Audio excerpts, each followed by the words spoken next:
Assalamualaikum warahmatullahi wabarakatuh. Nama saya Faiza Areta, saya dari kelas 9E absen 10 dan hari ini saya akan mempresentasikan tentang teks laporan percobaan.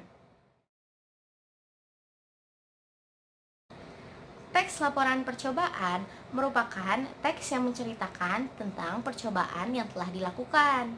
Teks ini juga biasanya digunakan untuk melaporkan hasil percobaan, karya ilmiah, ataupun laporan praktikum. Teks laporan percobaan juga memiliki tujuan. Tujuan dari teks laporan percobaan adalah untuk memberikan informasi kepada orang lain tentang hasil percobaan yang telah dilakukan. Nah, percobaan itu pun sendiri bisa dilakukan secara berkelompok ataupun sendiri. Percobaan juga memiliki struktur teks laporan percobaan, kerangka struktur teks laporan percobaan, dan yang terakhir adalah kaidah kebahasaan teks laporan percobaan. Berikut ini adalah struktur dari teks laporan percobaan. Struktur dari teks laporan percobaan dibagi menjadi dua, ada pernyataan umum dan ada juga uraian. Yang pertama adalah pernyataan umum. Pernyataan umum biasanya berisi tentang informasi yang mendeskripsikan secara umum tentang sesuatu yang dijadikan bahan percobaan. Tahap ini merupakan tahap pembuka atau pengantar tentang hal yang akan dilaporkan. Kemudian ada juga bagian uraian. Bagian uraian ini merupakan aspek yang dilaporkan yang berisi gambaran mengenai sesuatu yang menjadi bahan percobaan namun dibahas secara lebih terperinci, seperti dibahas bagian per bagian, mengetahui kebutuhan ataupun keperluan sehari-hari, penggunaan alat dan bahan, perilaku alamiah, dan hal khusus lainnya. Struktur dari teks laporan percobaan terdiri dari 7. Ada tujuan, kajian teori, alat dan bahan, langkah-langkah, hasil, pembahasan, dan juga kesimpulan. Yang pertama adalah struktur tujuan. Struktur tujuan ini yang memiliki fungsi untuk memberitahukan tentang tujuan dari teks laporan percobaan yang telah dibuat. Contohnya yaitu pada teks laporan percobaan yang telah saya buat, yaitu adalah teks laporan percobaan pembuktian hukum Archimedes dalam kehidupan sehari-hari menggunakan hidrometer. Pada teks laporan percobaan yang telah saya buat, pada bagian tujuan, di sana tertulis bahwa tujuannya yaitu untuk membuktikan hukum Archimedes dalam kehidupan sehari-hari menggunakan hidrometer. Kemudian ada juga bagian struktur kajian teori. Struktur kajian teori ini merupakan ringkasan ataupun rangkuman dari teori hasil percobaan. Kajian teori ini juga memiliki fungsi untuk memberikan informasi tentang hasil percobaan yang telah dirumuskan. Nah, pada bagian teks laporan yang telah saya buat, tertulis di sana bahwa hukum Archimedes menyatakan bahwa benda yang dicelupkan ke dalam zat cair akan mengalami gaya angkat ke atas yang besarnya sama dengan zat yang dipindahkan. Penerapan hukum Archimedes dalam kehidupan sehari-hari cukup sering dijumpai di sekeliling lingkungan pada berbagai kegiatan. Hal kecil yang mungkin tidak disadari seperti mengapunya mainan bebek pada ember, ya itulah contoh sederhana adanya hukum Archimedes pada kehidupan sehari-hari yang dapat diamati. Kemudian ada juga struktur alat dan bahan. Struktur alat dan bahan ini memiliki fungsi untuk menginformasikan tentang alat dan bahan yang akan diperlukan untuk melakukan percobaan yang tertera pada teks laporan percobaan ini.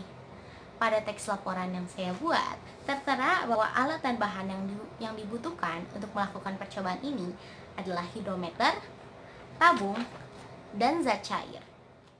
Kemudian terdapat juga bagian langkah-langkah. Bagian langkah-langkah ini memiliki fungsi untuk memberitahukan tentang langkah-langkah apa saja yang harus dilakukan untuk melakukan percobaan yang tertera pada teks laporan percobaan ini. Nah, pada teks laporan yang telah saya buat tertulis bahwa langkah-langkah yang harus dilakukan yaitu pertama, siapkan hidrometer dan zat cair yang akan diukur massa jenisnya ke dalam suatu tabung. Yang kedua, pastikan hidrometer bersih dan telah terkalibrasi. Yang ketiga, Masukkan hidrometer ke dalam tabung yang berisi zat cair yang akan diukur massa jenisnya dengan hati-hati untuk menghindari pembentukan gelembung udara. Yang keempat, usahakan hidrometer dalam keadaan tegak lurus agar mempermudah dalam pembacaan. Dan yang terakhir, bacalah hasil pengukuran yang tertera pada skala. Nah, begitulah contoh dari langkah-langkah pada teks laporan percobaan. Setelah langkah-langkah, ada juga bagian hasil. Bagian hasil pada teks laporan percobaan memiliki fungsi untuk memberitahukan hasil dari teks laporan percobaan tersebut. Contohnya, pada teks laporan percobaan yang saya buat, yaitu saya melakukan percobaan dengan menggunakan hidrometer, yaitu terdapat hasil pada skala di sebelah saya. Nah, namun hasil ini berbeda-beda tergantung dari percobaan yang dilakukan untuk teks laporan percobaan ini. Kemudian, setelah hasil, terdapat juga bagian pembahasan. Bagian pembahasan ini berisi penjelasan dari hasil analisis. Nah, jadi pada bagian pembahasan ini akan dijelaskan secara terperinci bagian dari hasil analisis teks laporan percobaan. Berikut adalah contoh pembahasan pada teks laporan percobaan yang saya buat. Pembahasannya yaitu adalah hidrometer terbuat dari tabung kaca. Agar tabung kaca dapat terapung tegak di dalam zat cair, pada bagian bawah tabung dibebani butiran timbal. Diameter bagian bawah tabung kaca dibuat lebih besar supaya volume zat cair yang dipindahkan hidrometer lebih besar, sehingga dapat dihasilkan gaya ke atas yang lebih besar, dan hidrometer dapat mengapung di dalam zat cair. Konsep yang digunakan untuk mengetahui nilai massa jenis suatu zat cair pada hidrometer juga menggunakan hukum Archimedes. Dan yang terakhir, terdapat juga kesimpulan. Pada bagian kesimpulan ini yaitu menjelaskan tentang simpulan dari seluruh teks laporan percobaan. Pada bagian ini dijelaskan inti gagasan dari teks laporan percobaan ini. Contohnya yaitu pada teks laporan percobaan yang saya buat, yaitu hukum Archimedes dapat menjelaskan mengapa suatu benda yang tercelup di dalam air dapat melayang, mengapung, dan tenggelam. Penerapan hukum Archimedes dalam kehidupan sehari-hari cukup sering dijumpai di sekeliling lingkungan pada berbagai kegiatan, seperti pada penggunaan hidrometer untuk mengetahui nilai massa jenis suatu zat cair. Yang terakhir, terdapat juga kaidah kebahasaan teks laporan percobaan. Kaidah kebahasaan teks laporan percobaan dibagi menjadi 4. Yang pertama adalah istilah ilmiah, ada kata kerja tindakan, ada kata yang menyatakan pendefinisian, dan yang terakhir ada konjungsi penyebaban. Adalah istilah ilmiah. Istilah ilmiah merupakan kata yang menunjukkan istilah-istilah yang berhubungan dengan teks laporan percobaan yang telah dibuat. Contohnya, pada teks laporan percobaan yang telah saya buat, untuk istilah ilmiah ditandai dengan warna merah. Contohnya yaitu hukum Archimedes, hidrometer, zat cair, massa jenis, dan lain-lain.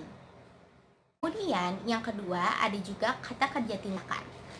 Kata kerja tindakan merupakan kata yang menunjukkan suatu pekerjaan atau tindakan yang dilakukan. Nah, contohnya pada teks laporan percobaan yang telah saya buat ini, yaitu yang ditandai dengan warna hijau, yaitu contohnya seperti membuktikan, menggunakan, menyatakan, dicelupkan, dan lain-lain. Yang ketiga adalah kata yang menyatakan pendefinisian. Contoh kata yang menyatakan pendefinisian contohnya adalah seperti adalah, yaitu, seperti, bahwa. Namun pada teks yang telah saya buat hanya ada 2 contoh, yaitu yang telah ditandai oleh warna biru, yaitu adalah bahwa dan seperti. Dan yang terakhir ada juga konjungsi penyebaban. Konjungsi penyebaban merupakan kata hubung yang memiliki fungsi untuk menghubungkan peristiwa yang terjadi karena suatu sebab tertentu.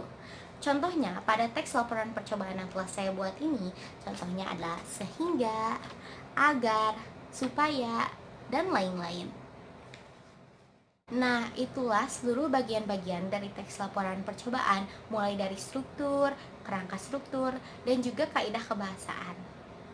Sekian presentasi dari saya, mohon maaf bila ada kesalahan, dan terima kasih atas perhatian teman-teman sekalian. Wassalamualaikum warahmatullahi wabarakatuh.